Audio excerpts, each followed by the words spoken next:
আলহামদুলিল্লাহি রাব্বিল আলামিন। আপনি কি জানেন কোরআন শরীফের শুরুটা কেন সূরা ফাতিহা দিয়ে? এ প্রশ্ন অনেকের মনে আসে। মুসলমানদের জন্য সবচেয়ে পবিত্র গ্রন্থ কোরআন শরীফ, যার প্রতিটি অক্ষরই রহমত ও হিদায়াতের উৎস। কিন্তু কেন এত সূরা বাদ দিয়ে সূরা ফাতিহাকে রাখা হলো একেবারে শুরুতে? আর কেনই বা এটিকে বলা হয় কোরআনের মা বা উম্মুল কিতাব? সূরা ফাতিহা হলো কোরআন শরীফের প্রথম সূরা। এতে আছে মোট ৭টি আয়াত। মক্কায় অবতীর্ণ এই সূরা ইসলাম ধর্মের শিক্ষা ও দিক নির্দেশনার মূল সারসংক্ষেপ বহন করে। এর মধ্যে রয়েছে আল্লাহর প্রশংসা, তার দয়া ও করুণা, সরল পথে চলার দোয়া ও ভ্রান্তি থেকে মুক্তির আহ্বান। পবিত্র কোরআনের শুরুতে সূরা ফাতিহা রাখার পেছনে রয়েছে গভীর তাৎপর্য। এটি শুধু একটি সূরা নয়, বরং সমগ্র কোরআনের দরজা বা প্রবেশ দ্বার। যে কেউ কোরআনের হেদায়েত পেতে চাইলে তাকে প্রথমেই এই সূরার শিক্ষা দিয়ে শুরু করতে হবে, কারণ ফাতিহা পাঠের মাধ্যমে আল্লাহর কাছে সঠিক পথে পরিচালিত হওয়ার আবেদন জানানো হয়, যা মূল গ্রন্থে প্রবেশের প্রস্তুতি স্বরূপ।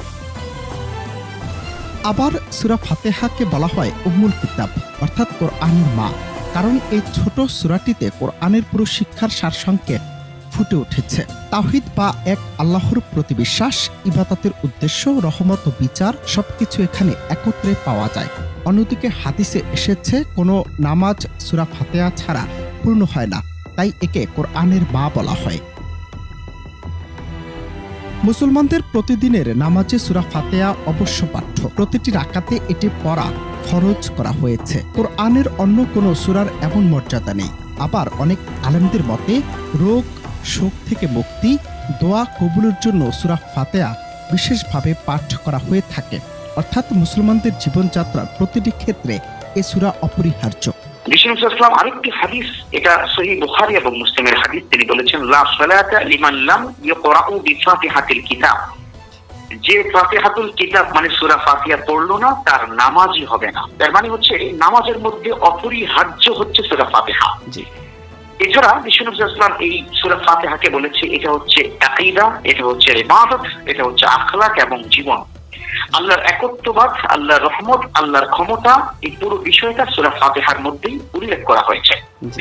এছাড়া সূরা ফাতিহাকে বলা হয় মূলত দোয়া এবং আবেদন।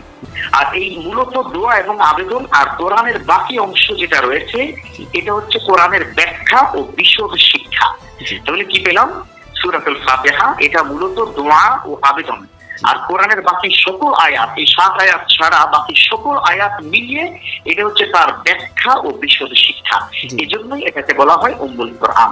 তাহলে স্পষ্ট হলো সূরা ফাতিহা কেবল কোরআনের শুরু নয়, বরং পুরো কোরআনের সার কথা। এজন্য এটিকে বলা হয় কোরআনের মা। আল্লাহর প্রশংসা দিয়ে শুরু, দিক নির্দেশনার দোয়া দিয়ে শেষ। এই এক সূরাতেই যেন লুকিয়ে আছে মানবজাতির কল্যাণের রূপরেখা। তাই প্রতিটি মুসলমানের জীবনে সূরা ফাতিহার শিক্ষা হওয়া উচিত প্রতিদিনের আলো। অনন্ত হাসান মাসুদ, বাংলা টিভি।